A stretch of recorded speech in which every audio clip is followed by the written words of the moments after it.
नमोस्तु गुरुदेव, नमोस्तु गुरुदेव, नमोस्तु गुरुदेव। मेरा एक प्रश्न है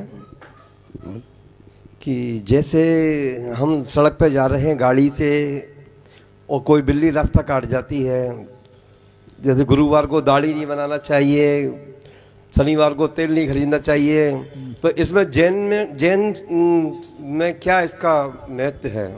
ये देखिए, जैन धर्म के अनुसार निमित्त भी कोई चीज होती है और उपादान भी कोई चीज है। निमित्त के मिलने पर उपादान भी तद्रूप परिणमन करता है। जैसे पानी की बूंद है, यदि उसको धूल का संयोग मिले तो कीचड़ बन जाएगी जी। और सीप का संयोग मिले तो मोती बन जाएगी। यदि सांप के मुख का संयोग मिले तो जहर बन जाएगी। तो अलग अलग चीज होती है। इसी प्रकार कोई कहीं जा रहा है और कुत्ता बिल्ली आदि रास्ता यदि काट जाते हैं, सामने से निकलते हैं, तो एक क्षण के लिए अर्थात 1 मिनट के लिए रुक जाए, 9 बार नमोकार मंत्र पढ़ के चली जाए, कुछ नहीं होगा। तो जो हमारा मानसिक भ्रम है, एक तो वो दूर हो जाता है। दूसरा, इसको हम सैकड़ों बार बता चुके हैं इस प्रश्न का उत्तर कि देखिए, कुत्ता है, बिल्ली है, मांसाहारी होते हैं और इन मांसाहारी प्राणियों में अनेक प्रकार के रेबीज भी होते हैं।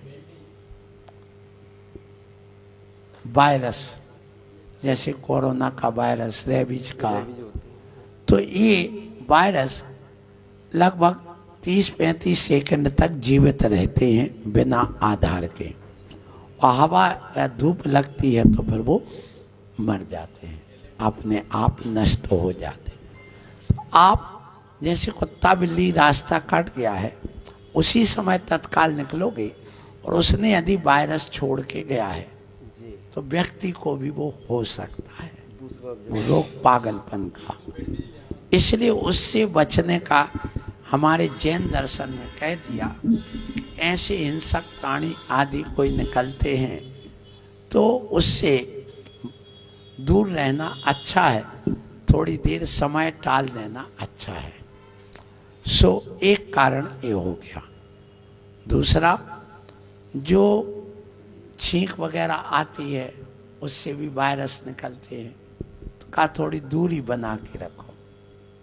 और उसने पीठ पीछे छींका है, सामने छींका है, तो ये सब उस विज्ञान से जुड़ा हुआ विषय है। इसलिए उसको हम एक स्वास्थ्य की दृष्टि से भी देखें तो भी श्रेष्ठ है, उसको स्वीकार कर लेना चाहिए।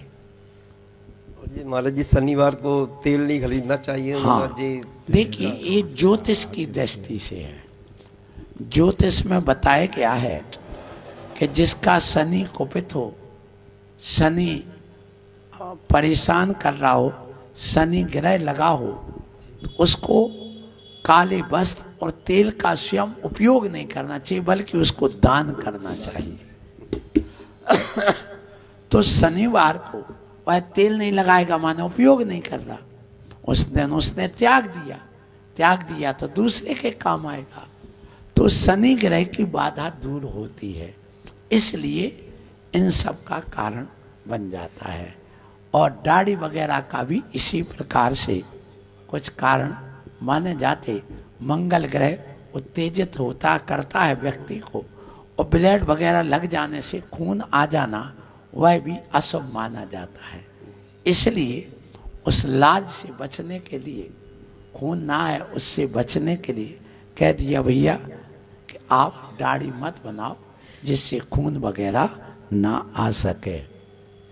अजय जैन, टीकमगढ़, मध्य प्रदेश से ऑनलाइन आपके सवाल गुरुदेव के जवाब इस निर्भयवाणी कार्यक्रम में उपस्थित हुए हैं और त्रिवार नमोस्तु करते हुए हे गुरुदेव, आप अपना जिज्ञासा यहाँ व्यक्त कर रहे हैं। जैसे व्यंतर देवों को अवधि ज्ञान होता है, तो हम व्यंतर देवों के बारे में जो बातें करते हैं, व्यंतर देव यदि आसपास मौजूद हों तो वो उन बातों को सुन लें, या फिर जितनी चाहें उनके बारे में बातें करें, वो ध्यान नहीं देते, तो क्या उनके बारे में हम कुछ बातें कर रहे हैं तो क्या उसका प्रभाव पड़ेगा? देखिए, बेंतर देवों को अवधि ज्ञान तो होता है और उनके बारे में बात करते हैं तो वे सुनते भी हैं, ध्यान भी देते हैं और वे अच्छा बुरा भी कर सकते हैं, क्योंकि उनके पास शापानुग्रह शक्ति भी होती है।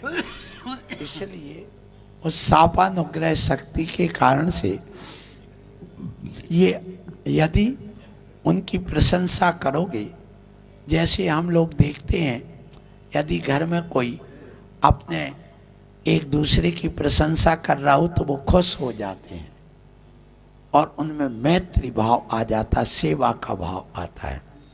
और यदि निंदा कर रहे हो और वो छुप के सुन रहा हो तो ईर्ष्या का भाव पैदा होता है और कसाय पैदा होती है, बदले की भावना आती है।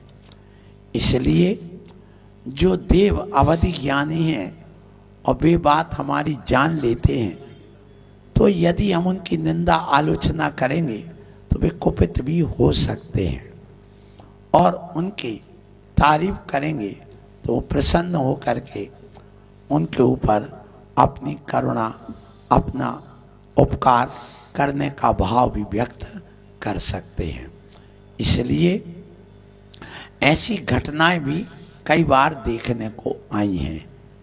जैसे आपको बताऊं कि एक बार एक ब्रह्मचारिणी दीदी अजमेर गई, वहाँ पर एक कोई व्यक्ति का धर्मायतन बना हुआ था। सो अब उनको मेरा क्या कर लेगा, और उसके पास ऐसा अपमान करके और गलत दृष्टि देख करके और बुरे भाव से वहीं बाजू में थूक दिया।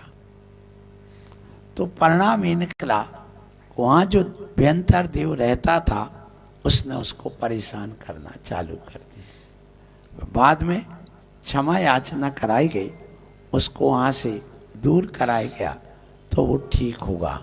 इसका मतलब ये है कि हमें किसी की निंदा, आलोचना, अपमान, अपशब्द का प्रयोग नहीं करना चाहिए।